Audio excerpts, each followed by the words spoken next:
Hello दोस्तों, मैं are के वेरवाल आप लोगों के सामने फिर से साइंस का पार्ट नंबर 4 लेके आया हूँ। पिछले क्लास में हमने कोशिकांग के जो अंगों के बारे में अध्ययन किया, तो पिछली क्लास में हमने माइटोकॉन्ड्रिया, कॉन्ड्रिया, राइबोसोम,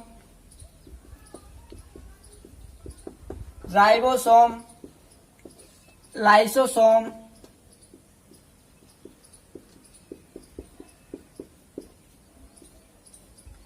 के बारे में अध्ययन किया। और इस क्लास में जो कोशिकांग के जो अंग बचे हुए थे उनके बारे में अध्ययन करेंगे, जैसे केंद्रक है, तारकाय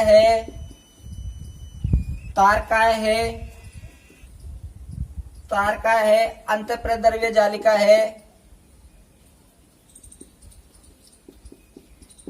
है और हरित लवक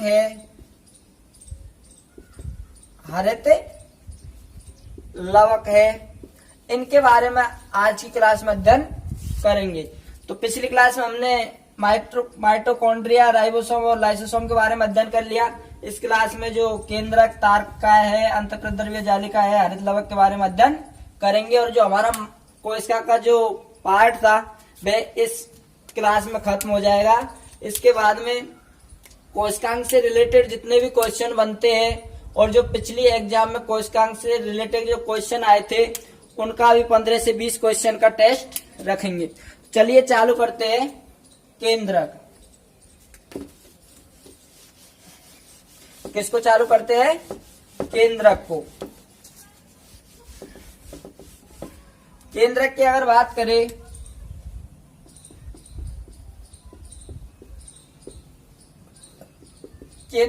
बात करें तो यह हमारे शरीर के अंतर्गत जो कोशिका है उसका सबसे बड़ा अंग है। कौन सा सबसे बड़ा अंग है? हमारे कोशिका के जो अंग है उनमें सबसे बड़ा अंग केंद्रक है और दूसरा है वह है माइटोकॉन्ड्रिया। पहला कौन सा है? केंद्रक और दूसरा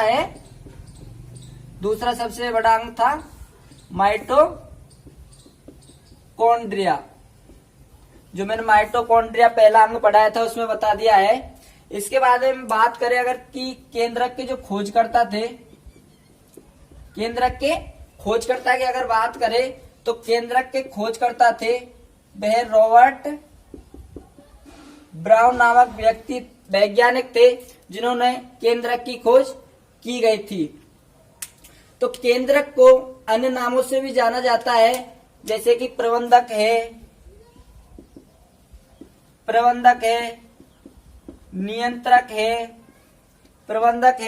नियंत्रक है, सीपीयू है, मस्तिष्क है,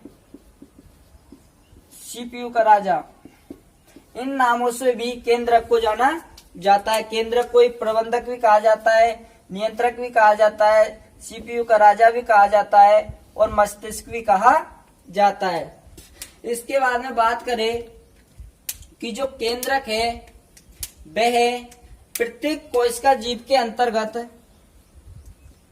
प्रत्येक कोशिका जीव के अंतर्गत एक केंद्रक पाया जाता है। कितने केंद्रक पाए जाते हैं? एक केंद्रक पाए जाते हैं। जबकि जो एक प्राणी है, कौन सा प्राणी है?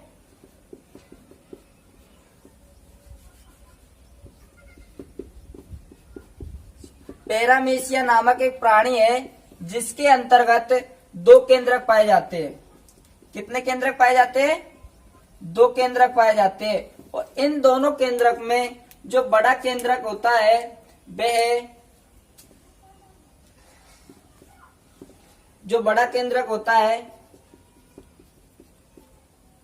वह सक्रिय होता है और जो छोटा केंद्रक होता है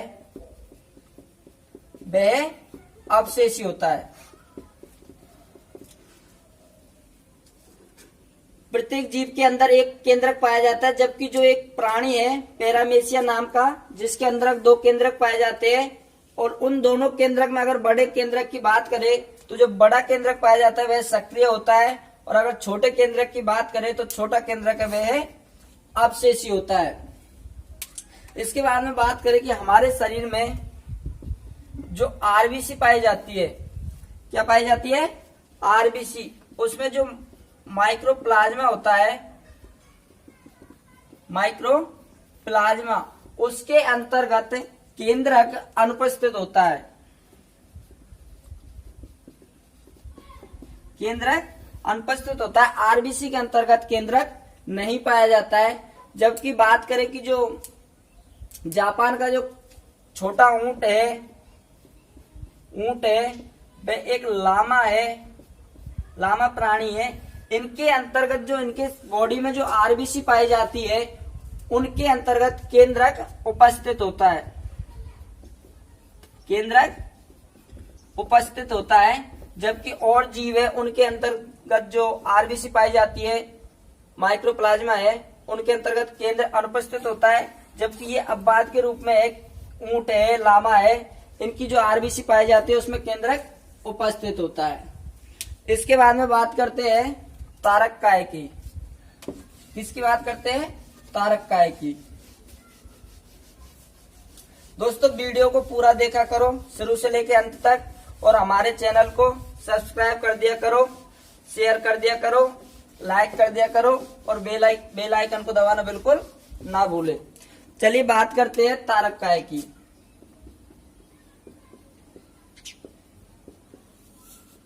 तारककाय की, तारककाय के अगर खोजकर्ता की बात करें, तारककाय के जो खोजकर्ता की बात करें तो तारककाय का जो खोजकर्ता था बेटी बोवरी नामक एक वैज्ञानिक था, जिन्होंने तारककाय की खोज की। तारककाय है वह हमारी प्रकृति के अंतर्गत केवल जंतुओं के अंदर पाया जाता है। तारककाय किसके अंतर्गत पाया जाता है? केवल जंतुओं के अंतर्गत पाया जाता है, और इसकी खोज की बेटी बोवरी के द्वारा की गई। अगर हम तारककाय की संरचना की बात करें, तारककाय की संरचना की किस प्रकार का होता है, तो तारककाय है वह बैलगाड़ी के पहिए नुमा संरचना में पाया जाता है। जो जंतुओं के अंतर्गत जो तारककाय पाया जाता है वह कैसे पाया जाता है? बैलगाड़ी के पहिए नुमा संरचना में पाया जाता है। तारककाय वह हमारी कोशिका के जो विभाजन में, तंतु निर्माण में सहायता प्रदान करता है। किसमें सहायता प्रदान करता है? तंतु निर्माण में। हमारी बॉडी के अंतर्गत जीव जंतुओं के अंतर्गत जो तारककाय पाया जाता है वह तंतु निर्माण का कार्य करता है। इसके बाद में बात करें अंतःप्रद्रव्य जालिका की। तो अंतःप्रद्रव्य जालिका जो कि कोशिका का एक अंग है, इसकी अगर खोजकर्ता की बात करें तो इसका खोजकर्ता है पोर्टले नामक वैज्ञानिक के द्वारा अंतःप्रद्रव्य जालिका की खोज की गई थी। अंतःप्रद्रव्य जालिका की अगर बात करें तो अंतःप्रद्रव्य जालिका को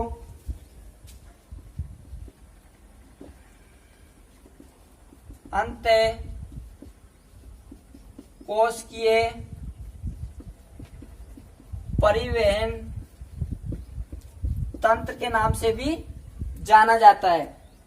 अंतःप्रद्रव्य जालिका के खोजकर्ता की बात करें तो पोर्टल है, और जो इसका अन्य नाम है वह अंतःकोशिकीय परिवहन तंत्र है। और अगले की बात करें तो अगला है अंतःकंकाल तंत्र के नाम से भी अंतःप्रद्रव्य जालिका को जाना जाता है। इसके बाद में बात करें हरित लवक की। किसकी बात करें? हरित लवक की। तो हरित लवक है वह हमारा कोशिका का सबसे अंतिम अंग है। उसके बाद में कोशिका के जितने अंग थे वो सभी खत्म हो जाएंगे। तो हरित लवक की बात करते हैं, किसकी बात करते हैं? हरित लवक की। तो हरित लवक है, यह पादपों में सबसे बड़ा कोशिकांग होता है। किसमें? पादपों में जो पेड़ पौधे पाए जाते हैं उनमें जो सबसे बड़ा कोशिकांग है, सबसे बड़ा जो कोशिकांग है वह कौन सा है? हरित लवक। और अगर बात करें कि हरित लवक को कोशिका का रसोई घर भी कहा जाता है। हरित लवक को कोशिका का रसोई घर भी कहा जाता है। और अगर हम बात करें जो पेड़ पौधे हैं उनका जो हरा रंग होता है पत्तियों का, उनमें जो जिम्मेदार